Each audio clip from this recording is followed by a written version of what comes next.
Ini sistem online yang kita pakai ini pertama kali kita laksanakan, dan ini pertama kali di Kota Makassar. Kita berharap dengan sistem ini kita dapatkan beberapa banyak manfaat. Manfaat yang pertama, pemakaian kertas dan tinta kita minimalkan. Jadi keuntungannya di situ. Kemudian manfaat yang kedua, dengan sistem ini nilai anak-anak didapatkan dengan terintegritas sistem. Jadi terbebas dari pengaruh-pengaruh subjektif.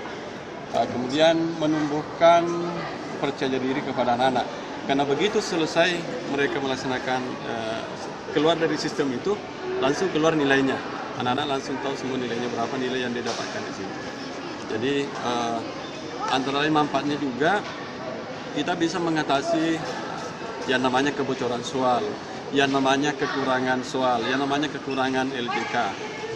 Kita tidak direpotkan lagi dengan pemeriksaan untuk nilai-nilai anak-anak. Pak, ketika ujian model ini berhasil, Pak, apakah akan diterapkan selanjutnya di sekolah ini, Pak? Insya Allah, karena kita sudah melihat ini manfaat yang kita dapatkan.